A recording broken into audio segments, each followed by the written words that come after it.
Hello, we are a couple days until it's September, and I'm just now answering my August question and answer. So it's been a very eventful month of marriage and union and moving into my new home.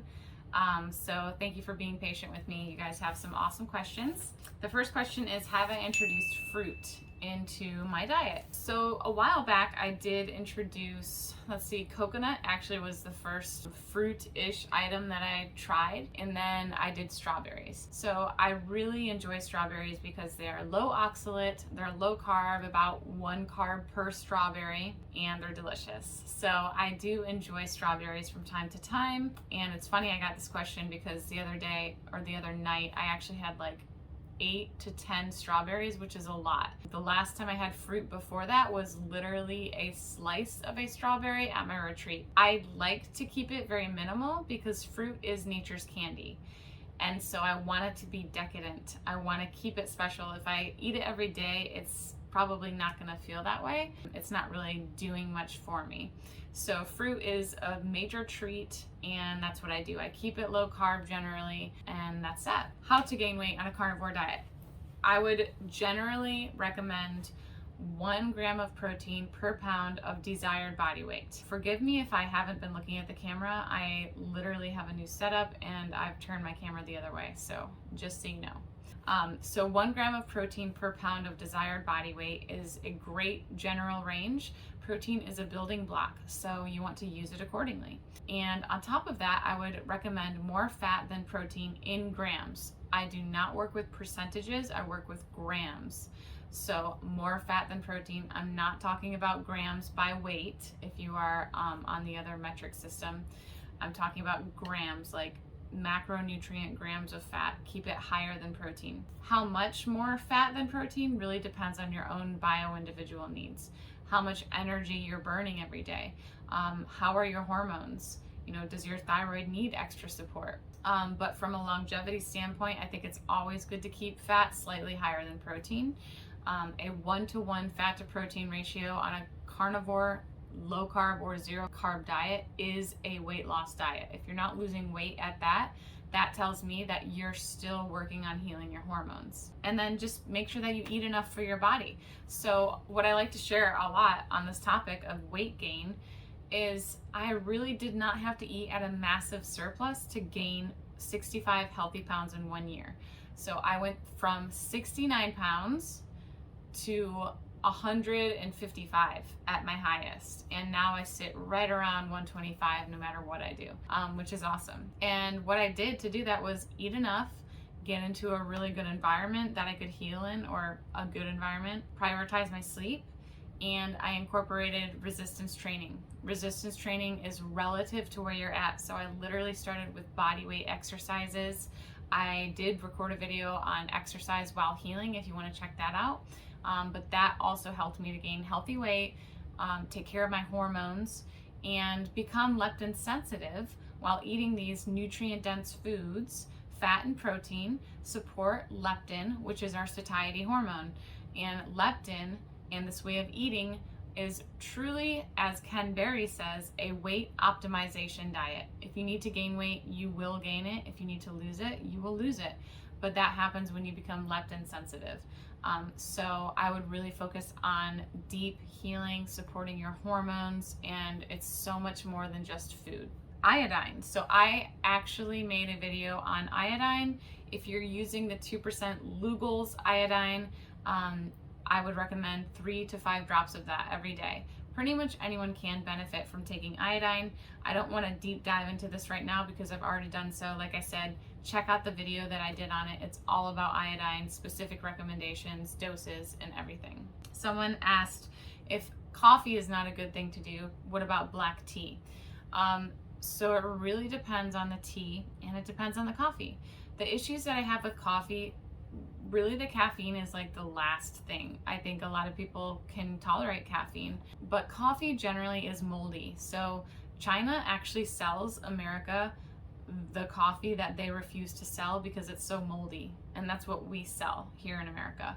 So unless you're getting very pure coffee, that's number one.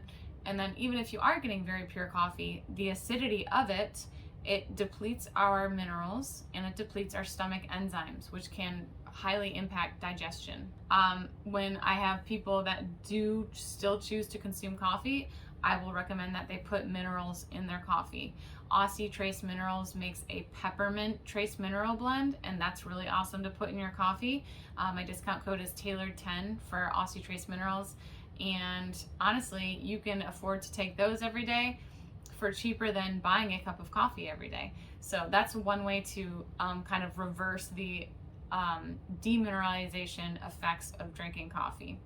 So black tea is very similar in terms of the acidity. It will deplete your minerals and it will deplete your stomach enzymes, and therefore it is something that I do not recommend. The tea that I enjoy, I do rooibos, I do matcha, green tea, dandelion root. All of these are low oxalate.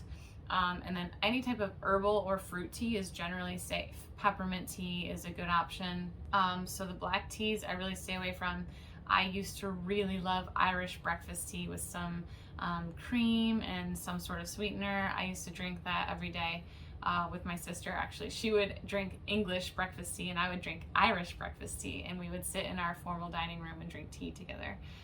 Happy memories, and I've often wanted to go back to drinking it for that reason, but I don't, because I notice the effects on my digestion with the acidity as it depletes my stomach enzymes. N=1, this is to each their own, but this is the breakdown of why I try to steer clear of those things. Someone talked to me about getting constipated eating bones, and how can I not get constipated when I eat bones? So first of all, if you're surprised by me talking about eating bones, yes, I am literally talking about eating bones. So I pressure cook a lot of meat from Billy Doe Meats, and a lot of their meat has incredible bones that are actually packed with nutrients. Bones contain phosphorus, boron, calcium, other minerals, and they are really enjoyable. After they have been pressure cooked, they literally fall apart. At that point, you can just eat them as they are, or you can put them in your air fryer and make them crispy.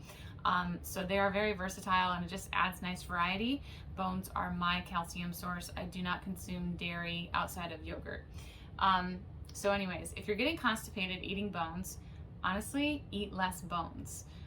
Or bump up your fat, or bump up your electrolytes or your water or something else that is going to get your bowels moving. Calcium in itself is constipating. I constipate myself by eating too many bones sometimes. I've gotten way better about it, but if I have a pile of bones in front of me, sometimes it's just like, I'm just gonna do this thing. And I'll be a little bit backed up the next morning, like waiting like another 20 minutes, but it's not a big deal. So that would be my recommendation, is if you're getting constipated eating bones, add in some more sodium and fat with that meal to keep things moving, or just back off on the amount that you're consuming. Fatty liver, can it be reversed? Yes, 100%. Something that could really help with this is to remove fructose, remove the seed oils, become insulin sensitive, and then this is the missing piece that a lot of people don't get.